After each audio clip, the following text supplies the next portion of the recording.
Okay, quickly, and I want to come on and I want to go over a few things and what we're really focused on. Okay, so first, let's talk about the disclosure. These articles are summarized for the convenience of understanding and informational purposes only and should not be considered as financial advice. Room Chella Smith does not endorse or recommend investments based on this information. We are not financial advisors. Investors should consider their financial situation, goals, and risk tolerance before making any financial decision.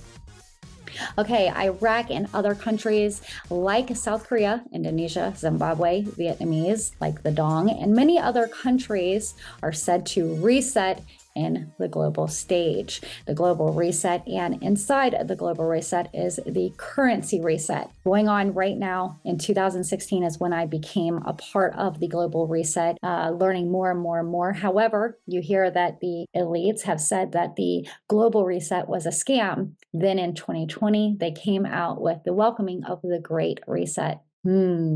Here we are in the global reset is what they call it, and they're destroying the Western world. They are uplifting the Eastern world by using illegal immigrants, debt crisis, invasions, homelessness, whatever they can to complete the global reset. And it's been a slow process throughout all these years. However, in the last 6 months, they seem to have sped up significantly, and they keep talking about the next 6 months. Rate cuts, if you are not familiar with the two different rate cuts that were introduced, there was the Donald Trump rate cut. He talked about 15% capital gains taxes, tax breaks for Fortune 500 companies, zero on tips, and anything of 40 hours a week or over, there would be zero on those taxes. And Kamala has increased capital gains tax to 40% for all Americans, as for a whole for all states, and short-term gains to 60 to 70%, 25% to unrealized tax gains, increased corporation tax from 22 to 28%, and zero on no tips. So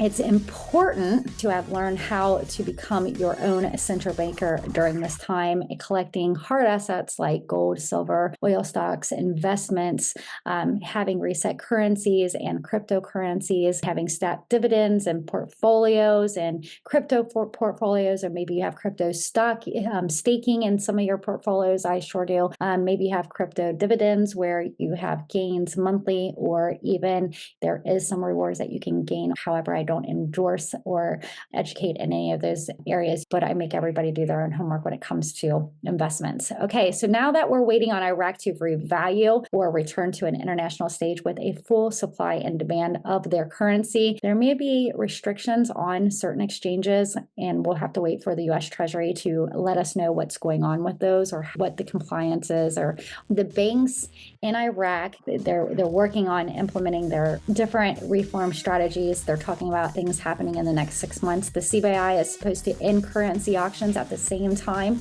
They are completing reforms. Now we need to see the proxy governments removed in a traditional government seated, and they have their militia defunded or the militia surrenders. Oliver Wayman has stepped in and says that he's helping to get rid of sanctions.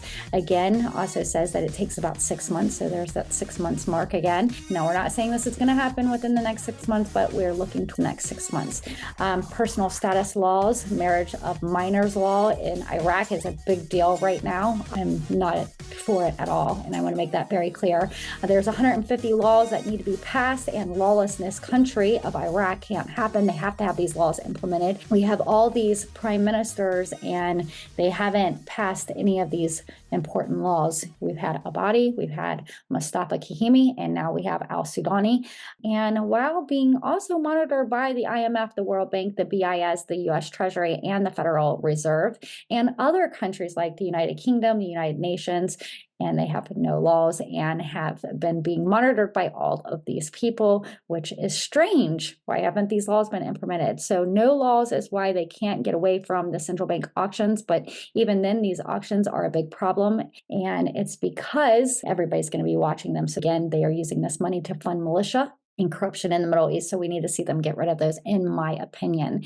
And now we are moving to a digital transfer system in Iraq. We need to see oil and gas laws completed. The Kurds requested to rise one barrel to $22 due to oil contracts. The Kurds made it difficult that they do not trust Baghdad. They were messed over back in 2010 and they were promised and reneged on the deal. So now they don't trust Baghdad at all. This is what some of the problem is in the political arena over there. Will they finally make a deal and get over all this? So that's what we need to see happen. The finance minister, the trade minister, the minister of planning, the CBI governor, Fahud Hassan, met to discuss agreements on something for the gas law. The law is important because it's the opening for all laws, and all other laws need to be passed. This also helps Iraq return back to an international stage, creating supply and demand. The private sector and the revaluing of their currency is what we see happening. And that's all I have for this. I will see you guys. Thank you for being a member here. And I hope you guys are enjoying the articles, and I'll see you soon. Take care.